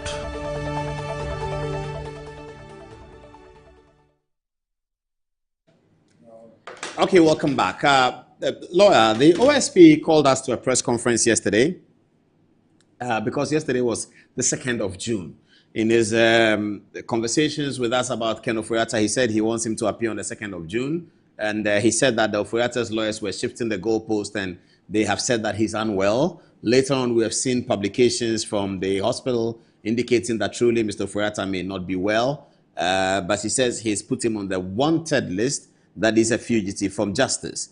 Information from the OSP's own document suggests that he has ever traveled abroad to interview other people who may not have carried as high-profile potential offense as Ken Ofori-Atta, because he's told us that he can retrieve more than $58 million from Ken Ofori-Atta. Now, the conversation is the OSP really taking us for a ride? Is he serious? Is he carrying a personal vendetta? How much money has Parliament approved for him since he became OSP? How much retrieval of resources has he done for the Ghanaian taxpayer? The question looks like is lopsided against him. You are a lawyer. You've been in Parliament and studying his document. What do you make of that? Paul, a gentleman called Aaron Asiedu, who praised the Law Lab, says I should tell you that the report on the OSP, he did it. And so I should tell you that the Law Lab did it. Which report? The one. Oh, the isolating that right. He said he flew. The Law Lab. Thank you very much. Thank you very much, Law Lab. Okay. So there's Law Platform and there's Law Lab. Law Lab. I love the Law Platform. I see it. I read it. It's beautiful. I mean, it should all be encouraged. I see. The Law Platform is such a fantastic. It's such a real good addition. He's a great guy. Paul, I'm on the side of the OSP. Really? Yes, I'm on the side of the OSP. Anyone who fights corruption, I'm on his side. The difference, you know that the difference between your gross salary and your net salary goes to the public officer. Yes. And so if it is embezzled, we should all be worried. Yes. And so if somebody is watching over it, we should all encourage the person. In the same token, if the person is not handling it in the best manner, we should draw his attention. And so I'm on the side of the OSP. I can appreciate why the OSP did the press conference yesterday, because the last press conference on Ken Ofori-Atta was in February. And so people were asking what's happening in the Ken matter, because if you remember, there had been correspondence between Ken's lawyer and the OSP, for which reason there had been some commitment that he was going to be in town by June. And so the general public were expectant. And so you can imagine the pressure on the OSP. The fundamental question is, when you're under pressure in the circumstance, what is the best approach? I think that the OSP's approach is what should be condemned. His approach of doing a press conference? His approach. But the general public needed to know? Sure. And so I'm going to show you why. Firstly, as lawyers, we don't put details of a person's health in the public domain in the manner which the OSP did in yesterday's press conference. What did he say? That he's suffering from cancer and so on and so forth. He said that's what he's been told. But you shouldn't even put it out. It's unethical. Oh, okay, I get that. It's unethical. You know, very respectful. I've never done this in England. There's a whole class on ethics. If you fail, you failed. If you fail ethics, you can't be called to the bar. You can't be called to the bar. And so these things are very, very important to a practitioner, a barrister, or a lawyer for that matter. You cannot put details of a person's health in the manner which the OSP did. It was enough to say that Ken's lawyers say he's still unwell. That's okay. Or he's supposed to even undergo a certain procedure. It's okay. But to go to the extent of giving those, if you like, descriptive details of what condition that he's going through and so on and so forth, I think was not proper. And so going forward, I think we should take a cue from it. Such details should not be put out. Again, I'm on the side of the OSP. And so we are looking for the best way for the OSP to work in the circumstance. If the OSP is that desperate to prosecute Ken Ofori-Atta or speak to Ken Ofori-Atta, there is a precedent. The precedent is contained in his report, in the Airbus scandal report, the investigations he did, that report, page 14, paragraph 3 of page 14, which you just highlighted there. The precedent shows that when it is difficult for the OSP to have a person of interest or a suspect engaged in the Republic of Ghana, the OSP travels out to engage the person outside of Ghana. At the time the OSP engaged President Mahamad's brother outside of Ghana, the budget allocated to him was 149 million cedis. This time, he has the same budget, so he's not financially constrained. He can do the same for Ken Ofori-Atta, right? So that the people of Ghana can know what is going on. In fact, in the case of Samuel Mahama, you rightly pointed out, okay, what was involved wasn't as grievous. It's a mere testimony and almost like a witness. In Ken's case, potentially, if the OSP succeeds, we are likely to make money from it as a nation. And so, in terms of priority, Ken's own should be more of a priority to the OSP. And so if you ask me, between Ken's case and Samuel Mahamad's case, which one should the OSP spend public money, taxpayers' money, to go and interview the person involved? I would say Ken's case, right? And so in terms of approach, holding press conference and putting out and sounding desperate to the public, for me, was a no-no, because you have something that you have done before and gotten results, which you can easily apply in this case. The third point is that if the OSP, and at this point I've made a time without number, if the OSP is hoping to interview Ken Ofori-Atta before determining whether or not there's a prima facie case. So this is the second leg of the argument. So the first leg, and producer, I'm just saying this for you, this is the first leg of the argument is the traveling. The second leg is the criminal procedure. Let's look at it like that. That's right. If Ken is hoping to speak to Ken okay, before I go to the second leg, let me address some other tangential issues. The other bit is this. What should be the content of the OSP's update? We need to look at it. It needs to be balanced with the person's human rights. And increasingly, I'm coming to the conclusion that he needs to take a critical look at his content during press conference. Why do I say so? Historically, we have seen very detailed content coming from the OSP. Subsequent to that, we realized that the cases came to nothing. We all heard La Bianca. From the She died. Yes, she died, very sadly. From the OSP's press conference, La Bianca was a convict, quote and unquote. The evidence was slam dunk. Eventually, La Bianca was not even taken to court. We know what that did to somebody like Kenel Damois. Yes, the honorable member of parliament. Yes, you know what that did to somebody like Kenel Damois. Okay. After that came Cecilia Dapa. 1 year, she was tried in the media, made by everybody to believe that she had been involved in one corruption offense or the other. The effect of the Cecilia Dapa on the MPP's fortunes in election 2024 cannot be overemphasized. Paul cannot be overemphasized. We all saw everybody saying that MPP, we are thieves, we are criminals, we are stashing money under beds and so on and so forth.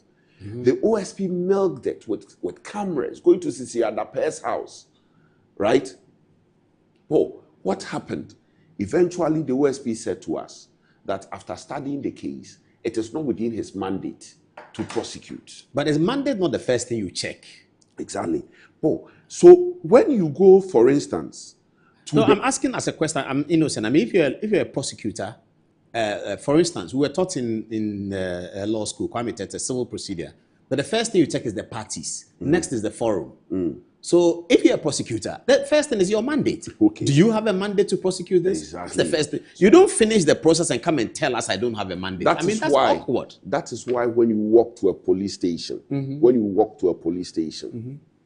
and say to the policeman, police, me pacho, ura Paul adomochre, Wajimi Sika. Obomasun. The Wajimi Sika. There and then the police officer will tell you that this is civil. It is not criminal. Yes. At that point, the police officer will not go chasing people and so on and so forth. Or if you tell him Wabomasun, where? Adabraka and Adabraka police station. If you are standing in Rosu. Exactly. That's what he will tell you. The jurisdiction, the mandate. Exactly. That's the first thing you do. And you, a lawyer, you finish the work and come and tell us you didn't have a mandate. You didn't have the mandate. When you look at the facts in the Cecilia Dapa matter, right? On the face of it, it is not even within the remit of Yoko. On the face of it, without more, I'll say that I'm forwarding it to the FIC, Financial Intelligence Center, because they deal with things like money laundering. And so if somebody has got loads of money like that, potentially it is money laundering. Potentially. Once you talk of financial center, I think we have to say there's a very good man there. It's called Kojo Chumbuaf. Yes, he's my friend. He's a very good man. He's my friend. He suffered a lot under the NPP administration, and people have told me that the way Kojo Chumbuaf suffered and the way he's dealing with his job professionally, he'll go to heaven because he has opportunity to cut people's heads off. The guy was in Iyoko for 8 years. He spent his birthday in Iyoko.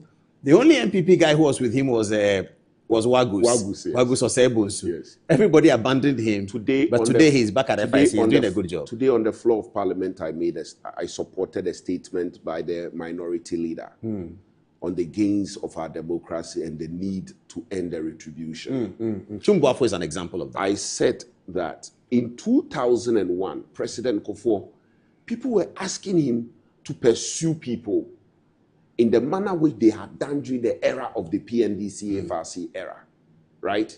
But President Kufuor said, no, let's do national reconciliation and end retribution. It gets to a point where, as a leader, you should take that high moral standards.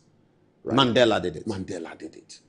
But they will say that you are saying that because you're in opposition, you're afraid. And when you're in government, you didn't say that. I am not afraid. I've been a private practitioner all my life. I'm not afraid. But I am looking at building a society that is coherent, a society that is more focused, a society where leaders are interested in making sure we are getting quality schools, quality healthcare, human rights are being protected. Okay, producer is telling me we are digressing. Let's get back onto the matter.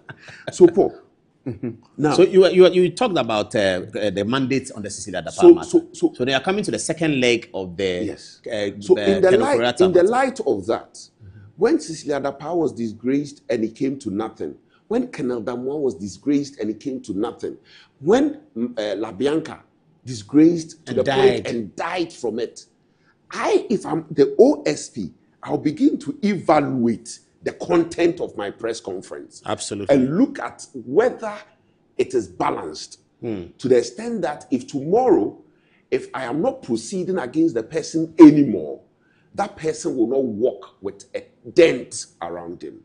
And for me, that is the content. Now let's go to procedure. Yeah, the second leg. If the office of the special prosecutor needs Ken Ofori-Atta in Ghana, before it can undertake can initiate proceedings against them, establish a prima facie case and proceed to charge him and commence criminal proceedings, then what it has now is weak. You mean if he needs to see Ken before he can go? If you need to see Ken, because Ken has a right not to talk when he appears before the OSP. Oh, he does? He has a right. Oh, I see. Yes. Or he can come and say, I won't tell you anything. I won't tell you anything. The worst you can do prosecute me, I'll come to court. The worst you can do is to keep him for 48 hours. After that, you have to let him go. After that, you can. And he will meet you in court. And he will meet you in court. In court, Ken cannot say, I won't say. No. If he does, they will. Even in court, he can choose not to testify by himself. I see. Yes. In court, when the prosecution is done with his case, Ken can say, I'm filing an application for no case to answer on the strength of your evidence. Atufosin did not testify. You are right about that. I covered that. Atufosin did not testify by himself. Yes. He elected not to. Yes. And so on that score, if the OSP desperately needs Ken to be able to prosecute his case, then fundamentally the OSP needs to check his case. It's weak. That's an interesting point. I'm not sure whether people are getting it. You are saying that OSP says, I need Ken, I need Ken, I need Ken. Ken can come and say, my lord, I have nothing to tell you. Yes. Mr. OSP, I choose. I see. Yes. Yes, you can say that. And what will the effect of that be on the public, the press conference? The effect of that will be to determine on the strength of the evidence you have minus Ken's statement whether there's a prima facie case against him. When you take it to court, the court will then determine whether it is safe to convict him on that evidence, whether you have proven beyond reasonable doubt. Now, if you fail, what happens to Ken? You would have dented his image in the public domain. Again, that is why the content of the press conference needs to be measured. You understand? That is why the content of the press conference needs to be measured. Okay. Now, my brother, let's look at the OSP. Let's look at the OSP. And this is just by the way. And I've shared some of the messages with you. Anytime I'm about to go to court with them, they use a UK banner number to send me threatening messages, making false allegations against me. And tomorrow I'm going to file a complaint against them with a cybercrime. But how do you know that it is coming from them? So, Paul, I've shared some of them. Yeah, I want to read it for general public to hear, the ones that you shared with. But before then, there are a lot of text messages coming from lawyers. One, they don't want me to mention their name, so it's cool. They are practicing barristers here in Ghana. They don't want me to mention their name, but this is it. It says the medical report part of the exhibit of the process filed on 27th of May at the Human Rights Court. This process was followed up with a letter from Oforiata's lawyers on 28th of May to the OSP. How does he now play I am not aware? He received the letter on the 28th at least, but he chose not to respond and create the impression that he was not aware. The OSP may not trust Ken or the Mayo Clinic, but he cannot ignore evidence. A lot of it is coming. And then they forwarded to me the public notice. It's all pointing to a suggestion that the OSP may have been dishonest in their processes. Now, let me read to you, viewers, what the lawyer Kufuor here sent to me. One of the texts is as follows. It says, I am sure, it's a bit gory. Let me see what I can do about it. It says, I am sure when your wives, it says plural, when your wives deny you sex at night, then you come pour your anger on us. Uhumfi wate. You speak like your face. This was after I did an interview on Joy on the OSP matter this afternoon. It says Uhumfi wate. Kisia Jabin can do that. I don't believe that. I'm not saying it's from Kisia. I'm saying it's coming from the OSP. You need to separate the OSP from the SP. But even Samuel Dako, he won't do. I don't think. Well, anyway, let's see. It says Uhumfi wate. You speak like your face. Most useless and foolish talk coming from a lawyer. He never envisaged that a day will come when he will be declared a fugitive in Ghana. Kwaye Bretio Mutia. Hey, what's that? Kwaye Bretio Mutia. He's talking about somebody's height. Yeah, he's insulting me. I'm sure Nana B got your nudes. That is why you are following his propaganda. You are given this week to shut your dogs and yourself, else that Ashawo wife of yours in the UK is never going to have peace. Your hypocrisy and double standards is galling. Kisia boy. Hey! I mean, then another one says, Bafwe, are you tired of the radio tour to abolish the OSP? Oh, it says OSP here. So you know the motivation. There is a serious danger to humanity if creatures like you walk on this earth like they are the good guys. You are a monster and you know you are and is happy to live your monstrous life. Charge and bail lawyer. Oh, you can't say that of Kufuor. Whoever wrote it, you should be ashamed of yourself. Kufuor is a very distinguished lawyer. Everyone knows that. Charge and bail lawyer. You can't change a twisted evil mind. You can't change a twisted evil mind. You are a true definition of evil. Hopefully, the exposure deters everyone from hiring you. Imagine abandoning your morals and integrity only to end up third in line. Third in line is what? Of what? I don't know. Your second wife in UK. Oh, that I can't say. Talking about a woman's private part, something I can't say. But it shows that they know nothing about me because I have no second wife in the UK. They know nothing about me. Paul, anytime I'm about to go to court with them, I receive these messages. And today, after doing the interview on Joy, I received this message. I am not saying that it is coming from them, but if it quacks like a duck, walks like a duck, then it is certainly a duck. The circumstances are too, too close for me to wonder anymore. You understand? Wow. So Paul, this is... So he said that on procedure, Kisia Jabin does not need Ken Ofori-Atta. He can proceed without him. Yes. I'm saying that he doesn't need Ken Ofori-Atta. He can proceed without him. Paul, there are questions I want to ask. What happened to the NLA Textat matter? Who's NLA, National Lottery Authority? Yes. You see? So that's another file, producer. National Authority, they had a what? NLA Textat procurement matter. Before Martin Amidu left office, he was investigating NLA and Textat procurement issues. Subsequently, when Martin left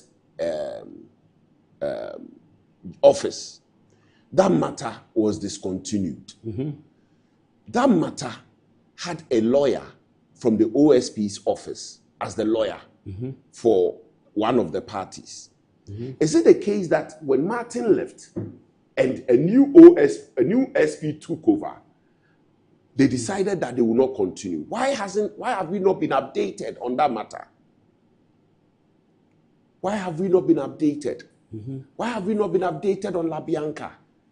Why have we? Tell us why we've not been updated on NLA. Now, Bianca is dead. I don't know. I don't know, Paul. I don't know. I'm asking questions. I'm only asking questions. People have started asking questions about the necessity of the OSP. People have started asking. Yeah. Whether it's useful given the provisions of Article 88 and the Attorney General. A few days ago, I saw my brother Atik do so on Asempa. Kisia saying, "I'm sure your I've shared a video with your crew. They may show it. Okay. They may show Atik's video. If you want them to show it now, they'll get it ready. But go on. When they are ready, they'll tell me that it's ready. Right. The question that confronts us as a nation is that if you have 149 million cedis to spend, would you want to spend it on the OSP? The video is ready. Let's see what you want us to see with that. Let's watch the video now. And this is what we get. This is all we get. Hi, Ghana, you see, sometimes we do some investments that don't guarantee value for money, and this is one of such. We instituted our office to help us in our fight against corruption.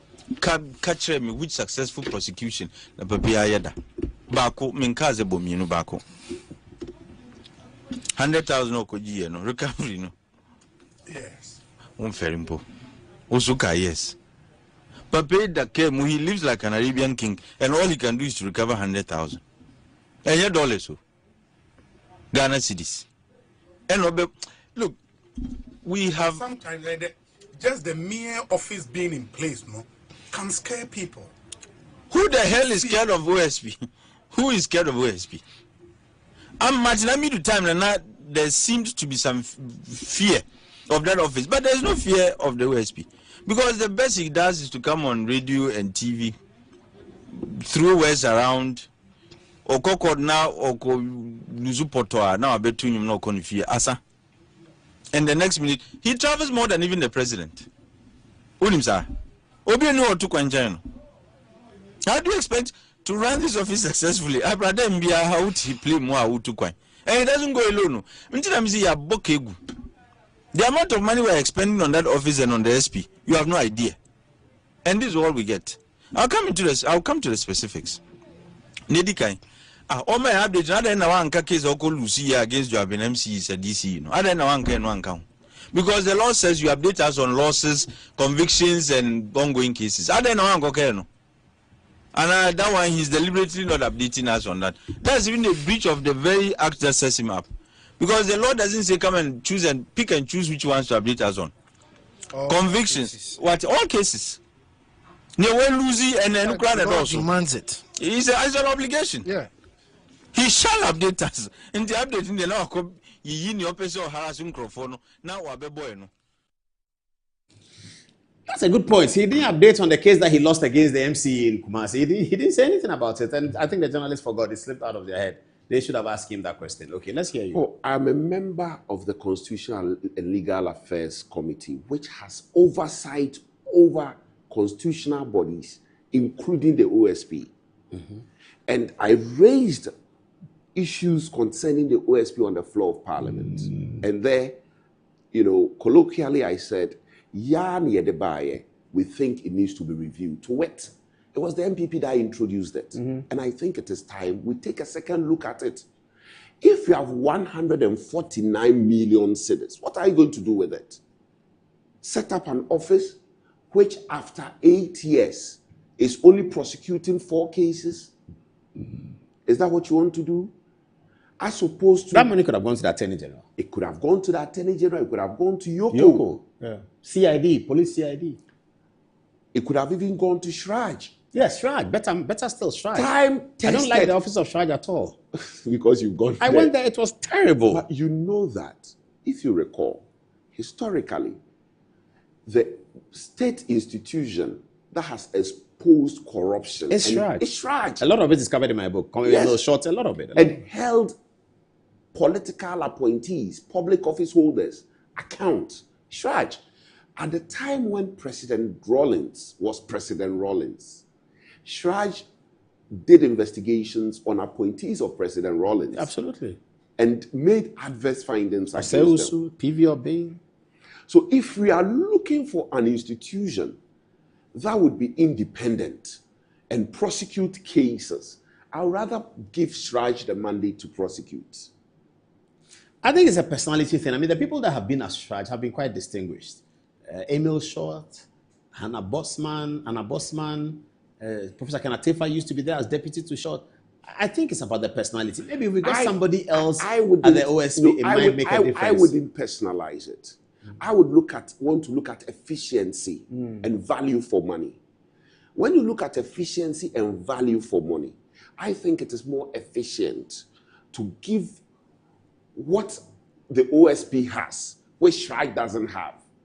I will give it to Shraj, right, which is the prosecutorial powers. Mm-hmm. I'll give it to Shraj so that Shraj now becomes complete. I don't need to set up a new office and give it budget. So that you amend the Shraj law to include prosecution. Exactly. Give them more money, more staff. Give them more money, more staff. So I wouldn't have to spend 149 million on a new office, which after 8 years is only prosecuting 4 cases. And doing 10 press conferences. And doing so many press conferences. I wouldn't do that. There's the risk, right? Given the enormity of powers of the OSP, right? There's the risk of abuse of power. There's the risk of exploitation. It is very risky. You don't want to create a duplicitous situation where somebody can take advantage of. And so I would rather vest powers in Shraj to do what the OSP can do because, one, Shraj has an institutional culture, proven track record, right? And then integrity. There's no dent when it comes to Shraj. And so I will do that. So it's about time we take a critical look. The other time, I heard arguments that we should be considering making the OSP a constitutional body. I say, Jesus Christ. We need to be very, very careful what we want as a country. We have got too many of these institutions. You have Shraj, you have Yoko, you have FIC, right? CID police. You have the CID police. You want to make what? Create a constitutional body for what? Prosecuting corruption? Let me take the text messages, then we'll be getting ready to wrap up at this stage. Kobe, let's get some 5 messages for you. What are people saying? So I'll begin with some positive messages for Lawyer Bafo. Master Planner Junior from Kintampo says, in fact, Lawyer Bafo is really doing a fantastic job. It's always a pleasure listening to Mr. Paul. We are so proud of you for being able to discover and introduce such a wonderful lecture for we the viewers. I have never regretted being a part of the social media campaign team from primaries to the main elections. Lawyer, you do all. Now from Zihaj Hamza, she says, I personally think this OSP office is a waste of our taxes. I don't understand what is keeping him from preferring charges against the former finance minister, if indeed he thinks he's a suspect, instead of wasting our time on these needless press conferences. Now, Moses Echampong says, whoever recommended lawyer Kisia Jabin for OSP post should be ashamed by now. It seems like the office he is running now is too heavy for him to run, hence the need for him to be fired immediately.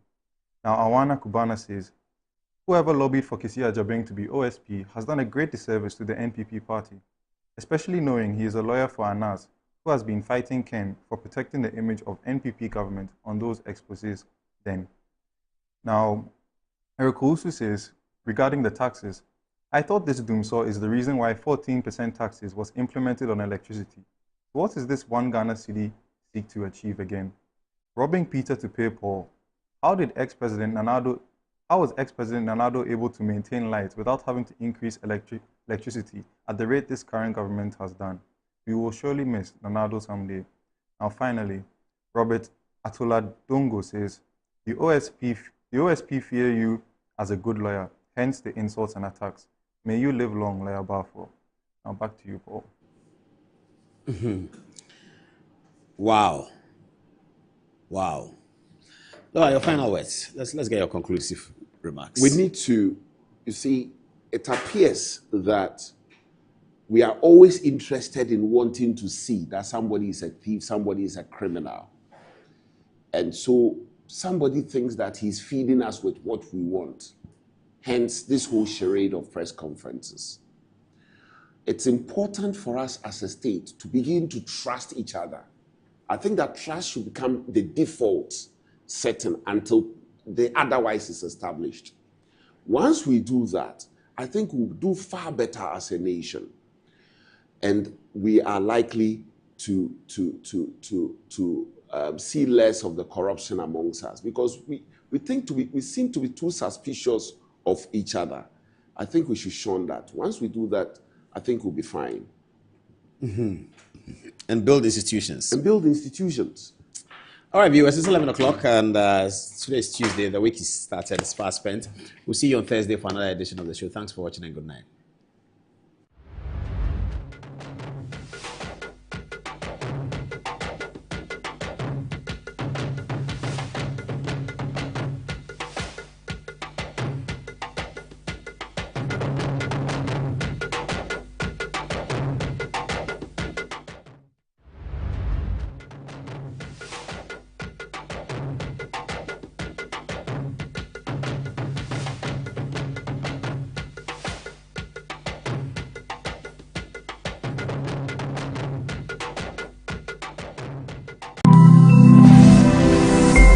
Metro TV, insightful and inspiring moments.